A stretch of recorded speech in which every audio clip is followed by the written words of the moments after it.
By the mid-1990s, the San Francisco Giants were finally building their much-needed new stadium, with unique features and a very unique location.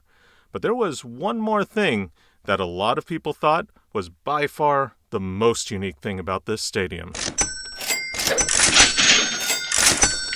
Welcome to 25 years of history and trivia at Oracle Park. To hear the San Francisco Giants tell it, they did something nearly impossible in the mid-1990s.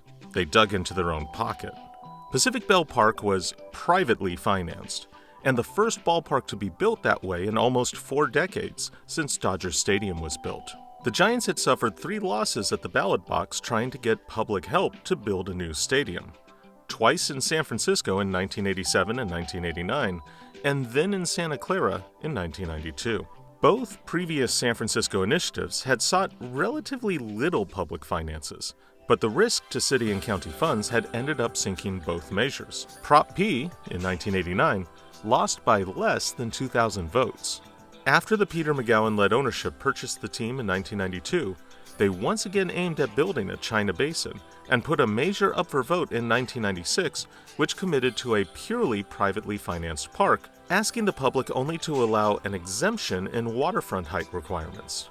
In May of 1996, Prop B passed by a 2/3 majority, and the Giants finally had approval to build a new stadium. Now, the term privately financed is mildly controversial. There was some public money used.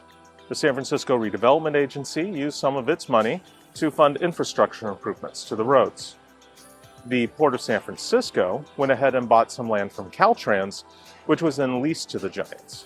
Some financial analysis does include things that aren't related to construction, such as $15 million that was spent to move a public transit facility that was located on the land the stadium was going to be built on. Other analysis might include other costs to the city, such as police and fire protection, or utilities that the city bears the brunt of, such as garbage collection. But when it came to the actual construction of the ballpark itself, no public money was used. It was all private funds.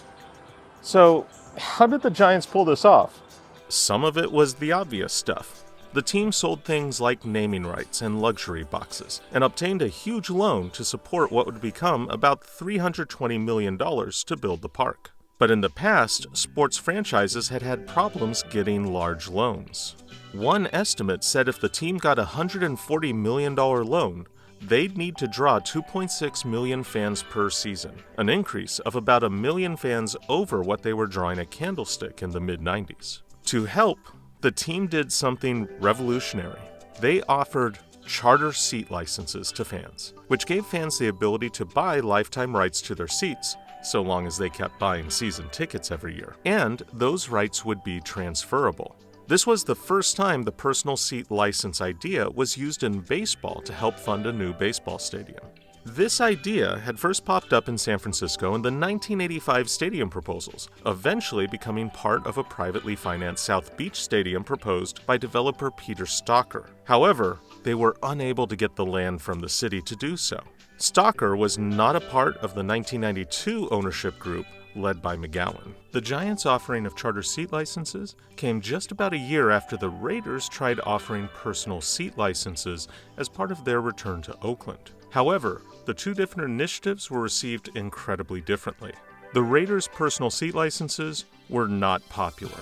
The terms for them only lasted 10 years, and they brought on lawsuits in the future. Meanwhile, the Giants' charter seat licenses were very popular, possibly partially because they were lifetime licenses. By 2000, the Giants sold about 15,000 charter seat licenses, which was almost as many fans as the Giants would draw in total per game in the mid-90s at Candlestick. They opened the park in 2000 with just short of 30,000 season ticket holders overall.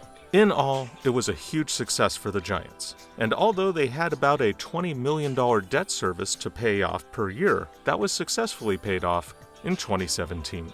Now, the team still has disputes with the city over money, as the Giants and the city had a dispute over the property value assessment of the stadium, which would lead to what amount the team should be paying in property taxes. Disputes aside, this ballpark has been a win for just about everyone involved, except maybe other MLB owners. The Giants' success led other cities to ask why their teams wanted so much public money. Opponents of public funding in St. Louis used Pac Bell Park as an example of private funding, and Minnesota's state legislature tried to compel Twins officials to visit San Francisco to learn from the Giants. Ultimately, though, both of those stadiums, as well as every other baseball stadium since Oracle Park opened, has used public money to fund at least some of their construction. But Oracle Park still set the standard, at least in the Bay Area. When the Golden State Warriors moved to their new arena in 2019, they also did it without public funds, though at a cost of $1.5 billion. Well, in light of that number, the $360 million that it supposedly took to build Oracle Park, it looks like a bargain. So thanks again for watching, and please like and follow. We've got more of these Oracle Park history videos, as well as a lot of minor league baseball for the Giants coming for you this year. I'll see you soon.